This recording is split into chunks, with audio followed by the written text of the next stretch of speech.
Welcome back, deep divers. Buckle up because today we're wading into some pretty murky waters. Murky is putting it mildly. Seriously. Yeah. You guys sent in some excerpts from, let me see, first Felon president over at Channel News. Ha, yes. And, well, let's just say it's a doozy. We're talking about a president-elect facing a criminal sentencing. Definitely not your everyday news story. Not at all.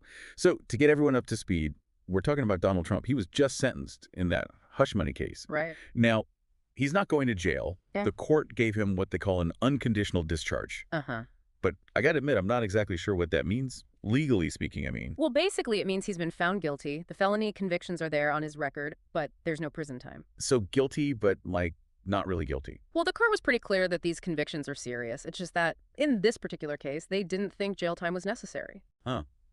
And I guess it's worth pointing out, just so everyone's clear, this makes Trump the first president, former or current, to ever have a criminal conviction. It's definitely a historical first. No doubt about that. Yeah. And it feels like we're in kind of uncharted territory here. Yeah? Right? I mean, what does it even mean for a president to have felony convictions on his record? Right. Like, how does that work? Does he still get to be president? Yeah.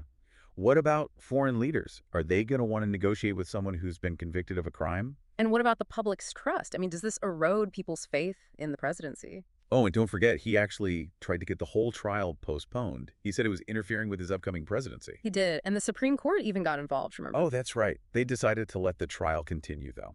Yep. Pretty big statement, if you ask me, saying even the president isn't above the law. Totally. Oh, and there's another thing that's been bugging me. What's that? So Trump was there in person for every single day of the trial, right? Yeah. But then, when it came time for the sentencing, he appeared remotely. Interesting. What do you think that was all about? Honestly, your guess is as good as mine. But maybe his legal team thought it would look better. Oh, you mean like a more controlled environment? Exactly. Appearing remotely, it's less emotional, less chance of an outburst or something. Yeah, that makes sense. Appearances are everything, especially in politics. Definitely. Speaking of appearances, we can't ignore Trump's reaction to all of this. He's been calling the whole thing a witch hunt. Oh, yeah. That's his go-to phrase these days. But seriously, though, what does that kind of talk do to the political climate? It's already so divided. It's like pouring gasoline on a fire, isn't it? It just Mhm. makes things worse. Erodes trust in the system, makes it even harder to have a reasonable conversation. It's exhausting. It feels like American democracy is going through some kind of stress test right now. On the one hand, you've got the courts doing their thing, upholding the law. And on the other hand, you've got a president-elect with felony convictions saying it's all just a big conspiracy. Wild times we live in. Seriously wild. So, where do we go from here? What does all this mean for the future of the presidency? That's the million-dollar question. We are in truly uncharted territory. This whole case has really shaken things up. No kidding. It makes you wonder about the limits of presidential power, about the balance between the different branches of government. It's a lot to think about. A lot to think about is an understatement. Look, listeners, I'm not going to lie, this is heavy stuff. It's not just about one court case. It's about the very foundations of our democracy.